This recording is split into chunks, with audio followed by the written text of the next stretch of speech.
Bonjour les amis, je me suis fait rare sur YouTube. Tout est dit, donc je vois pas ce que je pourrais rajouter d'autre. On vous a prévenu, ce gouvernement ira jusqu'au bout. Ce sont des jusqu'au-boutistes, vous pouvez leur démontrer la folie, l'ineptie, l'inutilité, le délire de leurs mesures. Ça ne sert à rien. De toute façon, il est clair maintenant pour ceux qui n'ont pas encore compris que ce que vous traitiez de complotiste il y a 2 ans avait raison. Malheureusement, ces gens obéissent à un agenda, à un plan et vont jusqu'au bout du délire. Donc voilà, on vous a prévenu, fallait vous mettre à l'abri, mettez-vous à l'abri, protégez vos familles, ne vous laissez pas manipuler, mettez-vous en situation de résister le plus longtemps possible à leurs injonctions qui sont diaboliques, qui viennent de l'enfer, hein, c'est clair et net. Schwab et compagnie sont des gens qui ont pactisé avec le diable. Alors ceux qui rigolaient de tout ça il y a 2 ans, maintenant ils rigolent moins, ils comprennent. Enfin, pas tous, hein, parce qu'on voit des fous. Oui, j'ai lu un commentaire hallucinant sous une vidéo. Moi, je suis comme les poilus, s'il faut aller se faire pic 500 fois, j'irai pour le salut de la nation. Mais le gars, abruti quoi. En quoi ça sauve quoi que ce soit et qui que ce soit. Tu vas juste choper une ch'touille, une merde, et puis mourir, et puis voilà, un bon débarras. Et c'est un peu honteux de se comparer aux poilus dans ces circonstances, qui eux savaient qu'ils allaient mourir au front, avec grande chance de ne pas revenir ou de revenir estropiés. Toi, tu es persuadé d'agir pour le bien, et puis surtout de t'en tirer impunément. Surtout, c'est ça ton espoir de boomer, c'est que tu vas rajouter 20 ans à ta triste vie, sauf que tu es en train de la diminuer, ta triste vie, et ça, c'est une certitude. Donc voilà. Donc j'ai pas fait de vidéo depuis longtemps. Vous trouvez toutes les sources d'informations à droite à gauche. Ceux qui n'ont pas encore compris, moi je pense que c'est un peu tard, un petit peu tard. Voilà, ils vont pic les gamins de 5 piges. C'est un crime contre l'humanité clair et net. Voilà. Donc si vous n'avez pas fait en sorte de protéger vos enfants, de les retirer, de faire en sorte qu'ils ne soient pas soumis à cette obligation qui va venir, hein, ça va être une obligation. Là, il commence par le pass vaccinal, maintenant c'est déjà quasi obligatoire. Et puis après le pass vaccinal, ça sera obligatoire. Donc on vous le dit, hein, ça fait 2 ans qu'on vous le dit, ils iront jusqu'au bout. Et ça ira jusqu'aux sanctions, des sanctions, ceux qui tiendront encore. Alors il y en aura de moins en moins, mais il faut les éradiquer parce que c'est une population témoin en bonne santé qui peut choper. Hein, je ne dis pas qu'on ne peut pas choper les Covid, sauf que ça ne nous tue pas. Voilà, c'est le nez qui coule, quoi. Et donc, on n'a pas d'effet secondaire, puis on a une immunité naturelle. Donc ça, c'est pas bon, c'est un contre-témoignage. Et puis le problème, c'est que dans les hostos, maintenant, c'est plus que des triples pic-pic. Hein. Il n'y a plus que ça. Je crois que c'était 80% d'après les chiffres, les derniers chiffres d'un pays. C'est même, c'est pas moi qui le dis, c'est Blachier qui lâche les infos. Maintenant, Blachier se lâche. Hein. Petits médecins de plateau, ils ne peuvent plus cacher la vérité. Ça n'empêche pas nos gouvernants d'aller au bout de leur délire. Ils iront au bout. Ça va très très très mal finir. On le sait très bien, tout le monde le sait. Donc mettez-vous à l'abri, trouvez des refuges où mettre vos familles. Partez. Si vous avez des crédits, des appartements en ville et que vous êtes soi-disant condamné à vivre en ville ou dans des banlieues ou pas loin des villes, et que vous considérez comme étant dans l'obligation de céder aux injonctions pour votre survie, je ne peux rien pour vous, plus personne ne peut rien pour vous. Vous avez fait des mauvais choix. Je suis désolé de vous le dire, vous avez fait des mauvais choix dans votre existence, dans votre vie, qui vous ont conduit là. Ça fait, nous, ça fait depuis 2002 qu'on se prépare. L'après 11 septembre, quand on s'était perçu de la supercherie, quand on s'est aperçu de quoi ils étaient capables, on a commencé à se poser des questions. Vous voyez ce que je veux dire? Et puis de fil en aiguille, on s'est aperçu qu'il fallait mieux acquérir une certaine indépendance. Alors moi, je ne suis pas à l'abri, personne n'est à l'abri. S'il faut, ce gouvernement saura où nous trouver, on n'est pas caché, on ne vit pas dans des grottes planquées, on a une maison, mais pour le moment, je veux dire, pour le moment, leurs décisions, bah, ça va quoi, on arrive à gérer, bon, on arrive à gérer. C'est plus difficile pour mon épouse que pour moi, parce que moi, j'ai passé les 2 derniers mois à écrire un roman, donc je sors peu, évidemment, à part mon chien et puis mes poules, et puis voilà, elles sont là d'ailleurs, juste ici, là, tiens, il y en a une sur la terrasse, j'aime pas quand elle vient sur ma terrasse, c'est la grande liberté. Moi je sors pas beaucoup, j'avoue, donc bon. Et mon épouse est un peu plus emmerdée, mais comme vous tous, hein, ça va encore, ça passe encore, on arrive encore. Mais on est prêt au pire, on se prépare mentalement au pire, et nous aussi, il faudra peut-être qu'on se barre. Bon. Je vous avoue que j'ai regardé, étant marin, ayant une certaine habitude du grand large du côté des voiliers, j'ai hésité, hein, j'ai trouvé un joli dériveur intégral. Le problème, c'est qu'il n'y a plus beaucoup de destinations possibles. Donc, la décision, c'est de tenir nos positions dans les endroits où nous sommes. Évidemment, ce sera plus difficile pour ceux qui, encore une fois, habitent en ville, au milieu des banlieues, dans des immeubles. Voilà. Qui sont condamnés à prendre des transports en commun, à respirer l'air malsain des villes. Ça sera plus dur pour vous que pour nous, au milieu de nos montagnes, ou là où je suis, là, si je vous montre la caméra par là, ici, là,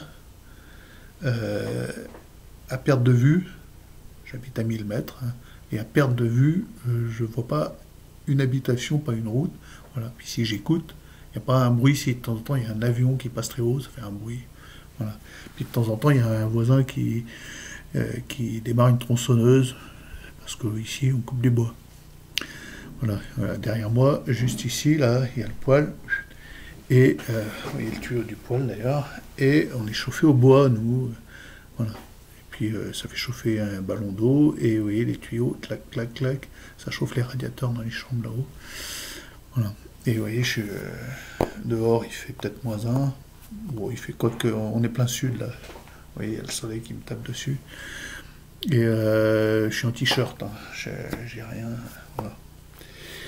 Il fait bon à la maison, et on se chauffe au bois uniquement. Et puis on arrête le feu vers 21h. Et ici, dans cette pièce, c'est la cuisine. Il fait encore chaud le matin, alors que ça n'a pas chauffé de la nuit. C'est une maison isolée, qu'on a isolé nous-mêmes, hein. C'est une vieille maison, c'est une vieille ferme, c'est de la pierre sèche à la chaux, là, tous les murs, là, clac, clac, clac, ça c'est les murs extérieurs. Et c'est un petit nid de chaleur. Et nous, on ne manquera pas de chaleur parce que le bois, ben, tant qu'on a un peu de force physique, il suffit d'aller le chercher. Voilà. Par confort, on en achète. À notre voisin qui est bûcheron, j'avoue que c'est confortable puisqu'il nous le coupe à la bonne longueur. Mais le jour où il faut, on fait 2 ou 3 brouettes par jour en famille. Et non, même pas 2-3 brouettes pour 4 jours. Voilà, des grosses brouettes pour 4 jours, allez, 4-5 jours. Je crois que même avec 3 brouettes, on tiendrait la semaine. Tranquille. Avec une scie, s'il n'y a plus de pétrole, ben, on va couper du bois, on a un merlin pour le fendre, on a ce qu'il faut, puis ben, l'huile de coude, et puis ça réchauffe. Donc, puis on a de l'eau, puis on a des... Là, il y a 17 poules, on en a tué une dizaine là, cette semaine, qui sont au congélo. Coq et poules, tout, voilà, pour la viande. On a des œufs. Et puis ben, on attend de voir leur décision. Cela dit, moi j'ai regardé du côté des bateaux à voile. Voilà. Ça peut être une option intéressante, mais ça sera si vraiment nous devions évacuer la maison, et puis dans ce cas-là, il n'y aura pas d'état d'âme. Si on me chasse de chez moi, de façon inique, là je considère, étant en état de légitime défense, que tous les coups seront permis, d'accord? Je ne vous fais pas de dessin, hein, maintenant, chacun assume comme il le peut. On est des gens pacifiques, on se prémunit de gens fous, complètement fous, délirants. Vous voyez bien comment ça évolue, ces gens sont fous. Voilà. Alors je voulais aussi juste vous dire une chose, il y a suffisamment de médecins, infirmiers, pompiers, militaires, dans l'état d'esprit qui est le nôtre, donc restez un peu lucide sur le délire du Great Reset, hein, c'est ça, idéalement, on devrait s'unir tous. Le Great Reset, donc ça commence par éradiquer une partie de la population. Alors là, on va voir 4 semaines, une dose, toutes les 4 semaines, les gens ils vont commencer à se poser des questions, j'espère quand même. Ensuite, c'est quand même un peu jouer à la roulette russe quand même, hein, parce qu'on ne cache plus les effets secondaires du pic-pic. Il y en a quand même beaucoup, d'accord? Beaucoup. Énormément. Hein. Des gens qui meurent de crise cardiaque à 20 ans en station de ski, cette semaine, c'est pas normal. Là, ça n'arrive pas. Et puis on en est à je sais combien de centaines de sportifs foudroyés sur le terrain. Bon. Alors posez-vous quand même des questions et à long terme, moi je pense très franchement, je vous le dis, et puis là, continuez à dire qu'on est des complotistes, vous verrez bien, tous les gamins de 20 ans qui se sont fait pic-pic, qu'ils essayent d'avoir des gosses maintenant avec leurs copines, d'accord? Qu'ils essayent.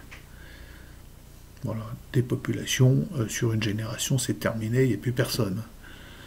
Il n'y a plus que des sangs purs. Et encore, parce que là on devient... pourquoi ils s'en prennent, s'il y a 90% de pic-pic, pourquoi ils s'en prennent aux 10% qui restent? Qu'est-ce que ça peut leur foutre? Ils n'ont pas atteint leur truc collectif, là, leur immunité. Je ne sais pas trop quoi dire les mots, parce que la vidéo, c'est... Hop, alas, censure immédiate YouTube. Donc... Pourquoi s'en prendre? Pourquoi dans tous les médias, apparemment, on fait passer les gens un peu prudents, dans mon style, puis on est plusieurs, hein, on est nombreux, on est prudents, on a du recul, on réfléchit, pour de dangereux terroristes sanitaires. Quel est l'intérêt, le but de la manœuvre? En quoi moi, qui suis en parfaite santé, je suis un danger pour mon voisin pic-pic 3 fois, qui se sent pas bien, qui est couvert de plaques rouges, et qui est en état de thrombose, donc c'est un sportif le gars, c'est un militaire en retraite. En quoi c'est moi le danger pour lui? Faut pas inverser les rôles, hein. Le danger pour lui, c'est qu'il a cédé à des terroristes pic-pic. Bon. Moi, je n'ai rien fait à ce gars-là, j'ai juste... j'ai discuté avec lui, je dis, mais fais pas ça, t'es con, fais pas ça. Si tu aimes jouer à la roulette russe, alors c'est pas une roulette à 6 coups, hein, c'est peut-être une roulette à 1000 coups ou à 10 000, mais le fait est qu'il faisait son footing, il a 62 ans, il faisait son footing tous les matins, c'est terminé maintenant, le footing. Et puis il est dans la merde, hein, parce qu'il n'a plus de pouls, il est couvert de plaques, il a passé plusieurs jours à l'hosto, en état de soi-disant pancréatite. Moi j'en ai fait 2. C'est une des raisons pour lesquelles j'y vais pas, parce que c'est un effet secondaire.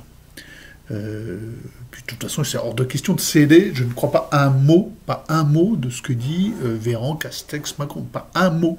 Je ne crois pas un mot. Quand ce mec-là parle, c'est systématiquement un mensonge. Et quand même, vous commencez à comprendre ça. Donc, unissons-nous, quoi. Tous les gens qui se retrouvent en dehors de ce système, là, on parle de nous interdire l'accès aux hôpitaux, si on doit se faire des points de suture, bon, bah, Moi, j'ai un voisin infirmier, il est hors système. Alors, c'est pas arrivé à moi, c'est arrivé à mon chien. Il s'est battu, il avait une plaie comme ça. On y est allé et on l'a recousu au fil de pêche, au fil à voile. Et parce qu'on peut plus, on n'a plus accès, puis voilà, on reste hors système, on s'organise, on voit si ça marche, puis ça marche. Et donc moi, depuis plusieurs mois, je carbure à ça, tous les matins. Donc c'est de la vitamine C pure. Je pète le feu, mais je vous jure que je pète le feu. Je suis en une forme. J'ai recommencé la muscu, mais vraiment, hein, je me sens en pleine forme. J'ai pas chopé un demi-nez qui coule, alors que tous les ans je chopais un nez qui coule. Je n'ai pas chopé un nez qui coule depuis 2 ans. Alors, c'est sûr, sur les 2 ans, j'ai passé un an en mer. La première année du gros vide, j'étais en mer. Bon. Mais zéro. Puis, voilà. Je vous montre, hein, la vitamine C.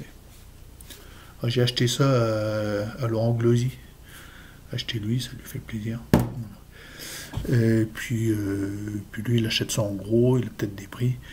Et ça permet de rester en contact. J'aime bien ce type-là. Voilà. Puis j'aime bien ces histoires de géants, tout ça, je trouve ça sympa. J'aime bien ce type-là. Franchement, c'est un bon gars. Laurent Glosy, vous irez voir. Évidemment, il est éjecté de YouTube, il est sur Odyssée. Donc vitamine C, tous les matins, une cuillère. Il y a du zinc aussi là-dedans. Ça passe dans le sang. Après le café, et ça vous booste les défenses immunitaires, ça vous booste le cœur, ça vous booste la santé, et vous pétez le feu. Puis après, si vous chopez un truc, ça sera un petit truc, ça sera pas un gros truc, c'est anti-cancérigène, c'est anti-tout, c'est anti-conneries, et de toute façon, c'était le professeur Gernez, hein, ou docteur Gernez, je ne sais pas s'il était professeur, qui disait une cuillère tous les matins. Alors je fais ça avec une petite cuillère en bois, là, vous voyez, tac, j'en mets un petit tas à l'avant de la cuillère, là. Un peu d'eau, un peu de miel, et c'est parti pour la journée. Tous les matins pendant le petit-déj. Donc, amis exclus du système, formons une société parallèle, c'est l'idée. Une société parallèle où on n'en a plus rien à carrer de ce que dit Castex, Macron, Véran. Plus rien. Alors eux, peut-être qu'ils seront reconduits dans leur délire, hein, parce que moi, la farce électorale, on voit ce que c'est en train d'évoluer. Ils sont en train de nous vendre Pécresse. Donc, Pécresse, parlons-en, c'est rigolo. Donc c'est le clone absolu, total de Macron en pire. Alors t'as des mecs comme Lesquin, Henri de Lesquin, qui nous vendent du Pécresse. Ah bravo. Donc c'est un clone, tu mets les cheveux courts, c'est Macron en pire. C'est une ultra-mondialiste avorteuse totalement vendue au système, qui finira le boulot du mondialisme et du Great Reset. Ça, il n'y a aucun souci là-dessus. Donc c'est décidé, leur truc est décidé d'avance, c'est plié, je vois vraiment pas pourquoi je me déplacerai. J'aime bien Philippot, hein, je trouve qu'il s'est vraiment bougé, je pense que on peut pas, je n'ai jamais entendu de sortir de sa bouche quelque chose de contraire à ma pensée, à ce que je pense. C'est un gars qui est rusé, qui est prudent, que j'apprécie énormément. Éventuellement, si on a le droit, nous, les non-pic-pic, d'y aller, j'irai et foutre pour lui, s'il arrive à se présenter, hein, parce que c'est pour le mérite, quoi, mais c'est juste, c'est pour la gloire. J'en ai rien à cirer. Quoi qu'il arrive, leurs trucs sont pipés. Leur élection est totalement tronquée.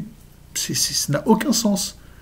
Quand tu entends des mecs de droite catholique qui font campagne pour le Z, là, pour Zemmour, mais c'est des catholiques qui vont... Alors excusez-moi, hein, j'en ai rien à foutre qu'ils soient juifs. Mais en tant que catholique, je ne voterai pas pour un juif, comme je ne voterai pas pour un musulman. J'ai aucun candidat catholique qui pense à la royauté de notre Seigneur Jésus-Christ. Aucun. il y a Poisson, il y avait Poisson, il y a Philippe de Villiers, et il se range aux côtés de Z. Le mec, il est marié, il a déjà une maîtresse, qui appartient à son truc talmudiste en plus, hein, ils se cooptent entre eux et tout ça, et il a rallié les deux seuls qui avaient quelques idées éventuellement catholiques. Il se range derrière un juif talmudiste. Bon. C'est incompréhensible. Incompréhensible. Alors je ne vais pas rentrer dans le détail des financements de ce mec-là, je n'ai rien à foutre, mais rien. Ce type-là, c'est de l'opportunisme à 100%, se fout complètement de la France, se fout complètement du calvaire là, qui est juste là, au carrefour devant chez moi. Dans la montée pour venir chez moi, il y a 5 calvaires. On a une magnifique église du 12e. Ce gars-là s'en fout, complet. Lui, il agit pour sa communauté, et quoi qu'il arrive, même s'il annonçait qu'il se convertit demain, ça serait un Sayanim. Ça serait un infiltré, quoi, comme était Lustiger, enfin voilà. Rien contre eux, moi je m'en fous. Je constate, c'est tout. En France, c'est une terre catholique. Le problème, c'est que les gens ont déserté la religion catholique. Complètement, y compris les prêtres, les prélats. Alors là, ah oui, ça on peut en parler. Le coup de Lourdes. Je suis désolé, j'ai pu être un catholique de paroisse, hein, ça m'est arrivé, parce qu'on ne comprenait pas tout et on n'avait pas toutes les données en main. Le bouquin que j'ai écrit traite de la question de l'après-Vatican II, et j'ai fait des découvertes personnelles que j'ai écrites d'un désastre absolu. Et le désastre, c'est la conférence des évêques de France à Lourdes, qui proclame Moulin-Beaufort, qui se dit évêque, mais qui n'est rien, et c'est monsieur. C'est même pas un laïc, c'est même pas prêtre, pour moi c'est une sous-merde. Que la pédocriminalité et la criminalité sexuelle, c'est systémique dans l'Église. Ah non, moi je n'appartiens pas à une Église où c'est systémique. Moi je suis catholique. Je dis pas que je suis totalement pur ni rien, mais je ne suis pas un criminel sexuel ni un délinquant sexuel. Donc je ne suis pas de cette Église. Je me désolidarise de cette Église. Alors moi, je suis marié, j'ai une femme, j'ai une vie normale, de père de famille, de papa, et je me désolidarise de cette Église. Donc le seul recours qu'on a, nous, finalement, en 2021, grâce finalement aussi à cette histoire délirante de masques dans les églises, c'est d'intégrer une paroisse hors Église. Donc, je suis en contact avec plusieurs abbés maintenant, des vrais abbés ordonnés validement. Les deux d'ailleurs avec lesquels je suis en contact sont ordonnés par Monseigneur Lefebvre. Bon, vous avez pu voir que j'ai tourné une série de vidéos, une vingtaine, un peu plus, avec le Père Patrick, mais le Père Patrick, il a pété un câble, je le désavoue, il est totalement bergolien, il voit rien. Ouais. Ah si, il dit, ah, c'est dégueulasse, c'est pas l'église catholique, la CEF. Mais, en même temps, le vaccin est un acte d'amour. Il m'a soutenu ça, on s'est engueulé. Ah putain, on s'est engueulé. Ah grave. Ça a failli partir, j'ai cru qu'il allait me frapper. Moi, je n'oserais pas, c'est un prêtre. Hein. Lui, il est ordonné validement. C'est pas un faux prêtre. Hein. L'évêque qu'il a ordonné, selon le rite ancien, est un vrai évêque. Donc, il m'aurait frappé, tellement c'est parti en couille. Je lui ai dit, ça va pas bien, vous débloquez. Oui, mon cousin, qui est chirurgien, s'est fait vacciner par amour. Puis sa femme s'est fait vacciner par amour, parce que sinon, il n'aurait pas pu travailler. Mais, oh, c'est bien là, oh, ça va pas bien, non? Faut arrêter, là. Bon, ça, c'est à l'attention de mon ami le Père Patrick. C'est n'importe quoi, c'est de la bouillie dans le cerveau, là. De la bouillie, franchement, sans déconner. Et ces gens-là sont fous. l'église conciliaire vaccinolâtre, c'est des tarés. Vous voyez, au Canada, maintenant, tu n'as pas de passe, tu ne rentres pas dans les églises. Tu n'auras pas de Noël. Donc, ça fait... Allez, en gros, ça va faire 10 ans que je fais du YouTube et que je vous dis, faites gaffe, ça va péter quelque part. C'est en train, il y a un plan, il y a quelque chose. Complotiste, un vilain complotiste. Oui, n'empêche que j'ai raison et qu'on avait raison. On a tous raison de vous avoir dit de faire attention, de préparer vos arrières, de préserver vos arrières. Faites gaffe, les mecs. C'est en train d'exploser, c'est en train de péter au grand jour parce que les choses s'accélèrent. Alors, ça ne va pas durer longtemps, hein, ce système délirant. Ça ne peut pas durer. Ça durera... allez, moi je dis 2-3 ans. Mais les 2 dernières années, la dernière année, 2-3 ans encore, en plus des 2 ans, c'est le temps d'une guerre. Ça sera terrible. Ça sera terrible. Et donc soit vous y passerez, hein, vous irez à pic-pic comme on va à Confesse. Enfin, quoi, plus personne va à Confesse, là. Et puis vous jouerez à la roulette... avec un... Alors évidemment, plus vous en prendrez, là, plus vous foutrez de balles dans le barillet. C'est pas du tout un truc pour votre bien. Hein. Vous faites tomber vos défenses immunitaires personnelles, donc vous êtes des nids à variants. Vous faites... alors moi je suis pas médecin, mais c'est pas moi qui dis ça. C'est des études très sérieuses. T'as des professeurs de médecine qui expliquent qu'il faut laisser circuler le Omicron parce qu'il est virulent, il est sans gravité, et que c'est l'occasion de créer une défense communautaire, de rendre la population de donner une immunité collective.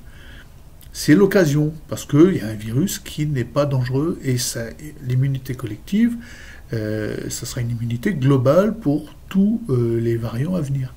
Sauf pour les doubles, triples, et bientôt quadruples, pic-pic. Sauf pour vous. Je suis désolé pour vous. Vous allez les choper, puis grave. Parce que votre machin, il a touché qu'une seule protéine de pointe du variant. Et pas de l'Omicron. C'est con ce qui arrive. C'est con. Moi, j'en ai rien à foutre. Si mon voisin, ah non, il est pic-pic. Mais s'il y a Omicron dans le coin, je vais aller le choper. Exprès.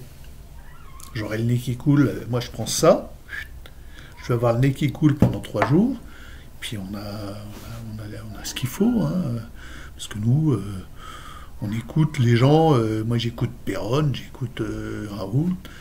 J'écoute pas mal de voix un peu éclairées, qui parlent calmement et qui essayent de calmer le jeu et qui disent voilà, ça marche, on l'a testé, ça marche pas. Écoute, moi j'écoute, hein, ça marche. Et j'irai sûrement pas, même si jamais on chopait un truc, j'irai pas à l'hosto, hein, ça sûrement pas. De toute façon, je peux pas. Pour m'entendre dire, c'est arrivé, pour m'entendre dire que je prends la place d'un pic-pic, me faire insulter parce que j'ai été prudent et que j'ai refusé leur saloperie et leur chantage. Non mais oh, ça va pas. Bon.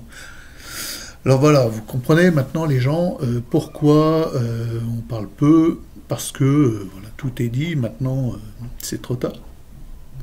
C'est trop tard, voilà. Allez, je vous laisse.